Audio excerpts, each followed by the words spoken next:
How much input do pros have on the balance? I think pros have had a relatively, probably more input on the recent balance than ever before. There's been a lot of open communication with the pros the last month and a half, which has been really, really nice. Now, I will say this, to give credit to Blizzard devs, there are a lot of whiny pros. There are a lot of pros who give terrible advice, but in general, most of the pros, I think feedback was relatively accurate, and I think Blizzard's smart enough to sort out most of the crap. And I think overall, the changes that they made during the course of the alpha were a positive. Does Lucio not need to worry about EMP when beating now? I think it's still reasonable because EMP is a pretty strong DPS ultimate. It's not very strong, but it does damage, right? The 1 second hack, everybody can see them behind walls. Summer does more damage to everybody, but it's not guaranteed. You must trance this, you must beat this, yeah. How do you feel about main and flex support? Nothing's really changed. It's the same thing. Flex support, like supports are a little bit squishier, I think, just due to the fact that tanks are like have a harder time protecting them and holding space for them. But it's not like revolutionary. I mean, I don't know. I think you're just gonna have to play it see for yourself. Is Brig Zen good? It's not great, but it's still playable. Yes. Very map specific though. Does it feel easier to coordinate with teammates with less players? Maybe, maybe not. I mean, if you're going to have uncooperative folks, then it's going to feel the exact same. But what is going to feel better is the fact that there's a lot less visual clutter. It's often a lot easier to see things. Obviously, we talked about like the audio mixing can be a little bit intense, but it is easier to track what's going on. It's a little bit less confusing. How has the meta evolved? I can't go into details, but there's obviously been a lot of shifting and changing in the meta. There have been a few heroes that we don't see at all, and a few heroes that we've seen a couple of times. Maybe I'll do a hero tier list to give you my general take on things. Ult economy is interesting. Obviously, like tanks are a little bit harder to farm ults off of, whether you're damaging them or healing them. So ults I do feel like charge a little slower. Will definitely charge a little slower as a whole. Is there any point for pinging? Yes, scouting, information sharing. It's actually really, really helpful. Even in like lower mid-ranked games, there might not be a lot of communication, there might not be a lot of like awareness. It's still pretty helpful. How will supports be different in Overwatch 2? We talked about this a little bit already, but supports have to absolutely focus on controlling angles and controlling the map and not just hard healing your tank. Your tank needs less healing, you get less ultimate charge for healing your tank, and it's way more important that you defend yourself by attacking and defending the enemy angles, the enemy DPS. If you are an Ana and you run away from tracers and hide in your Reinhardt's butt cheeks, you are going to struggle. You must be able to understand the map in terms of controlling angles, controlling flanks, helping your DPS, that kind of things. Will all the heroes be work enabled for the beta or with some work in progress? To my knowledge, I think there is still some work in progress, but I actually don't know much about this. Is Bastion still going to be a cheese throw pick? Yes, but significantly less so. Significantly less so. He's definitely more flexible. I don't know exactly what niche Bastion fits into. Definitely not against ranged comps. He's terrible against ranged comps. Against dive, probably also pretty bad, but against like shorter, medium range comps, mid comps, I mean, not like you're going to go into a platinum ranked game and play against a hard spam comp usually. So, you know, I think there's situations in which he's okay. Any tips to ball one tricks for how to adapt to Overwatch 2?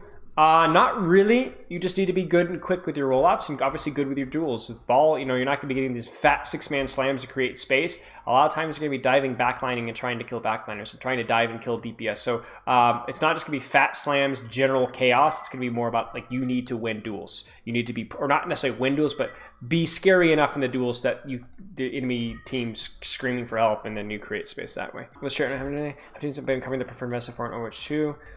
Experimentation, and as I already said, it really comes down to a hero is strong, people pick heroes that pick around the hero. I mean, I could probably leak without any ramification or like any repercussions, but you know, obviously everyone talks about like the Zarya, Lucio, Sojourn comp that was very, very, very popular early in Overwatch 2. Well, that was because, guess what? Sojourn's flippin' busted. Guess what? Double bubble Zarya, being able to bubble somebody instantly back to back, is also flippin' busted. So people pick comps around that. They picked a comp that we want to play Zarya, we want to play Sojourn, what can we play around that? Well, we've got, you know, who benefits a lot from double bubble? Well, Reaper is flippin' terrifying with bubble, more so than probably any other DPS. So now we're picking a Reaper comp. Well, what deep supports do you want to play with a Reaper comp? Or against a Reaper comp? Lucio, of course. What support do I want to play against a bubble Reaper? Probably Moira, right? If I can get away, or an Ana, maybe if I can get away with it, because Nano Reaper is also terrifying with a bubble. So there's a lot of things that you kind of build a meta based off of that, and I think you'll continue to see that. Obviously less so now, because as of right now, there isn't any one hero that's unbelievably oppressive like there was with Sojourn and to an extent Zarya. But obviously D.Va is still a strong hero. She affects the meta. Zarya is still a strong hero. She affects the meta. The fact that Tracer has been nerfed is going to affect the meta as well. So I think you kind of keep an eye on those kind of things. A lot of it also has to do with people understanding how the map control works and thinking about like what DPS and what tanks benefit and are important at controlling the map. Like you're not going to see Symmetra because outside of TP she can't control the map. How does having all DPS carries faster affect the feel of the game? Actually, not a lot. Like this is the interesting thing. So no, I have not heard this discussed almost at all. It is almost a non-factor. It is something that is useful and interesting, and has definitely some subtle changes, but it's not a big, like crazy change. As Master GM on a bat player, what are the key things I should know?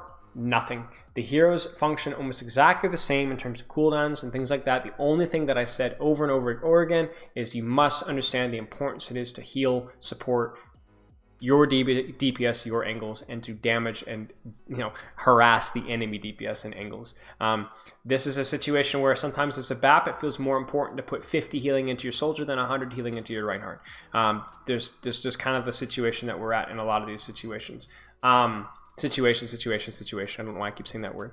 What is the tank's job for the team now? Just fat DPS? I mean, it's just space creation. You just space creation. If anybody, low rank player, mid rank player, had the wrong impression from Overwatch 1 that tanks were meant to protect your team, that is absolutely going to have to be gone now.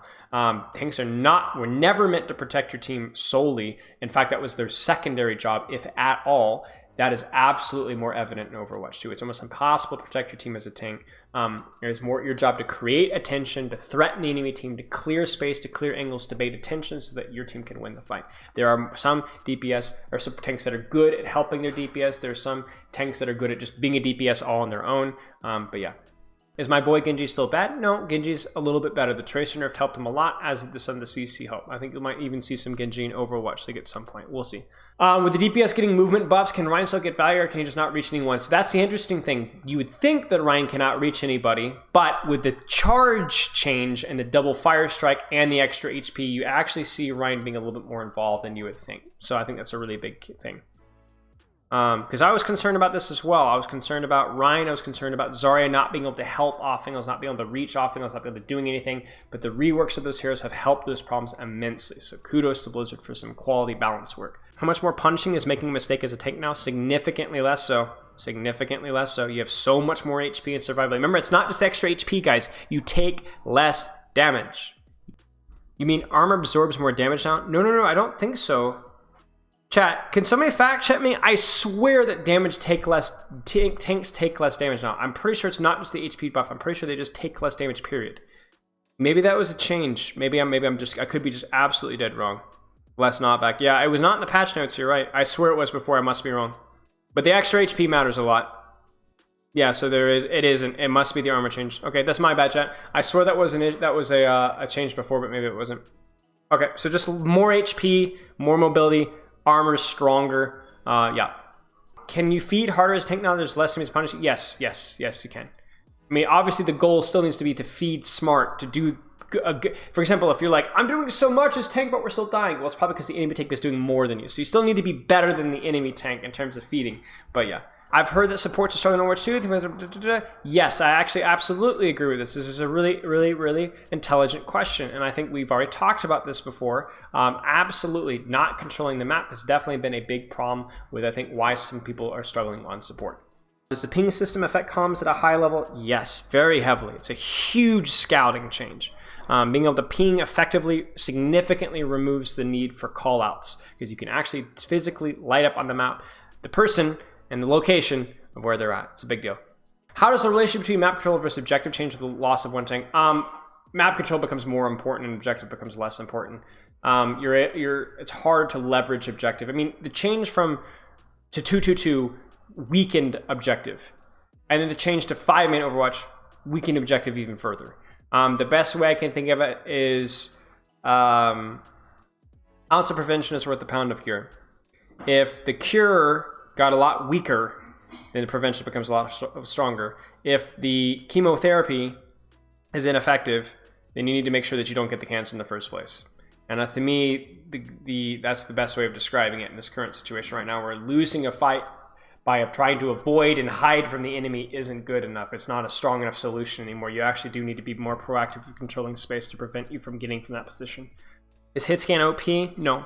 It's arguably slightly stronger, for sure, because projectiles in general had higher damage instances. So in other words, you think projectile, you think Junkrat, you think Pharah, and those things benefit from big targets, big splash, slow-moving targets, so they're easier to hit with the projectiles.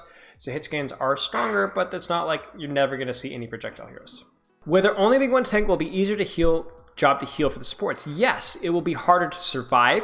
It will be harder to get value because you're going to be dueling other people, but it's easier to just not only have to focus on healing my Rhines permanently 1 HP. There'll be more things for you to do. What I do with my team is staggering. My gameplay is my flaws. Try and take fights as 4. Like if we're talking about 5v5 Overwatch 2, I mean staggering is still going to be a thing. So try and take a fight as 4. Try and take a fight as 3. If you're never going to get an actual 5v5, then try and find the biggest portion of your team staggering and do something with them. I know that's not technically an Overwatch 2 question, but hey, it's on the list. Will Overwatch 2 be more variations of existing comps? Or more completely new? It's going to be a mixture of both. So you're going to definitely see compositions that look familiar, like yeah, this is a spam comp. Yeah, this is a dive comp. Yeah, but you might, especially with the tanks, you might start to see things like, why the fart is that being played with that? You know, like Doomfist dive or like you know, Zarya brawl, just based off of some of the hero changes. So the DPS and supports are largely going to be similar, though, largely. Because they still are good at certain things and bad at certain things. Does Hitscan not help more in the 5v5 with map control and holding angles, though? Yes, it does. It does. In general, though. In general. Like, if you look at Hitscan in terms of, or projectile in terms of, hey, Junkrat spam, you know, then yes, it's obviously, you know, Junkrat wants to spam tanks and chokes, you know, and obviously those chokes are less polluted and clogged with tanks now, so Junkrat's less strong. But there's still plenty of heroes like Hanzo that are decent, and Genji can control the map and control the angles because he's mobile, and you know, obviously there's lots of other options there as well.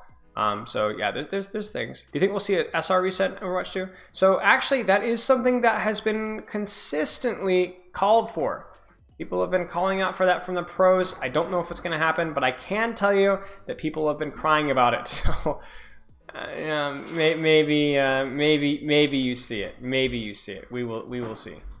Are dumb flanks easier? Because yes, they are absolutely more important. The dumb card flank stuff is absolutely going to be way more wide open, but from the lack of a tank. There's fewer bodies. There's less of a chance that there's a shield or a matrix that's going to stop you. I hope that you walk into the beta tomorrow with a good idea of like, I really need to be carrying angles. I need to be carrying DPS, things like that. All that kind of stuff, because I think it's actually kind of cool, like how the game has absolutely changed in some ways and then absolutely just really not changed at all. I think it's not changed so much as the priorities have become. There's certain things that were always important but are now even more important than they were before, if that makes any sense. But it's fun, guys. It's fun. I enjoyed my time in Overwatch 2. I think you're going to enjoy it too.